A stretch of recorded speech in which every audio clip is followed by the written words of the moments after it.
Hai Bun, normal atau tidak ya anak sering jatuh saat belajar jalan? Yuk ketahui di video ini sampai habis. Video ini dipersembahkan oleh madu369.com. Madu369, spesialis anak susah makan. Jangan lupa untuk di-subscribe ya Bunda.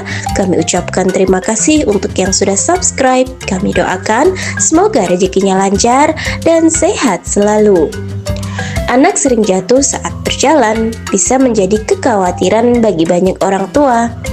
Meski terlihat wajar sebagai bagian dari proses belajar berjalan, kondisi ini juga bisa menandakan adanya masalah tertentu yang perlu diperhatikan. Dengan kondisi ini, Bunda harus memahami penyebabnya agar si kecil dapat berjalan dengan lebih stabil dan aman. Penyebab anak sering jatuh saat berjalan yang paling sering adalah akibat syaraf yang terganggu. Akibatnya, susunan otak, saraf, perifer, dan sensorik juga mengalami gangguan. Hal ini menyebabkan anak menjadi kesulitan berpikir, sulit untuk fokus, merencanakan sesuatu hingga memproses informasi dalam bentuk gerakan. Nah, gangguan yang pertama ada gangguan neurologis. Penyebab anak sering jatuh saat berjalan yang pertama adalah gangguan neurologis. Seperti mengutip dari jurnal Guide, anak dengan cerebral palsy atau gangguan motorik lainnya memiliki resiko tinggi jatuh saat berjalan. Cerebral palsy sering menyebabkan kelainan pola berjalan seperti lutut yang terlalu menekuk atau justru mengunci lurus, pergerakan pergelangan kaki yang terbatas, dan gerak pinggul yang tidak normal. Hal ini mempengaruhi kestabilan saat bergerak sehingga meningkatkan resiko jatuh.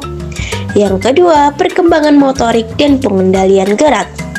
Bunda, anak sering jatuh saat berjalan tak selalu karena adanya masalah kesehatan, bisa jadi karena kemampuan motorik belum matang. Berdasarkan jurnal, anak yang masih berjalan atau belajar berdiri serta berjalan lebih mudah terjatuh karena kemampuan motorik dan keseimbangannya belum matang. Data dari jurnal tersebut menunjukkan sebagian besar anak mengalami jatuh pada usia 9-12 bulan. Nah, biasanya karena kurangnya pegangan saat berdiri atau saat mencoba berinteraksi dengan perlengkapan bayi. Yang ketiga ada faktor lingkungan dan perilaku yang berisiko. Banyak anak terjatuh karena berada di lingkungan yang berisiko atau berbahaya. Penyebab umumnya meliputi terpleset atau tersandung saat berjalan atau berlari.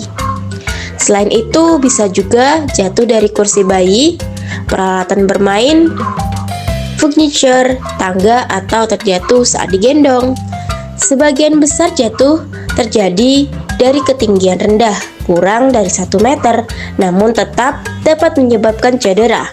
Anak yang lebih besar cenderung jatuh saat berlari, tersandung, atau di tangga, sedangkan bayi sering jatuh dari gendongan atau perlengkapan bayi.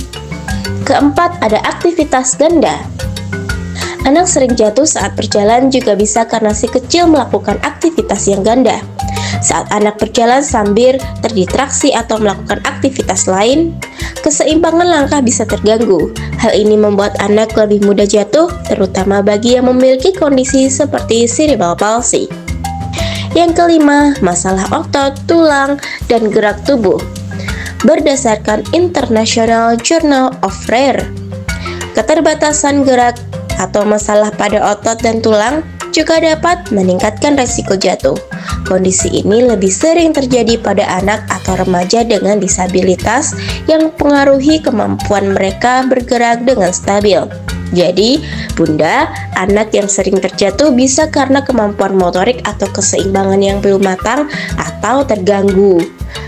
Adanya bahaya di sekitar seperti furniture, perlengkapan bayi, dan permukaan taman bermain. Perilaku beresikonya misalnya berlari atau tersandung, dan dalam beberapa kasus karena masalah syaraf atau otot yang mempengaruhi cara berjalan mereka. Nah Bunda, itulah keadaan anak sering jatuh saat berjalan yang normal atau tidak.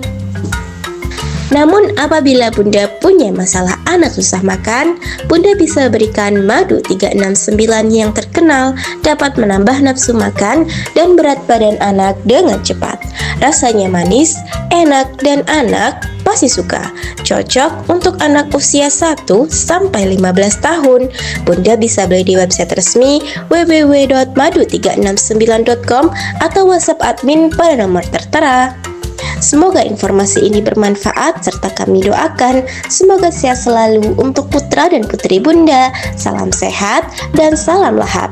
Terima kasih untuk Bunda yang telah menonton video ini. Nantikan video-video selanjutnya ya Bun. Agar tidak ketinggalan, Bunda bisa langsung klik like, share, dan subscribe video ini. Sampai jumpa di video berikutnya. Dadah!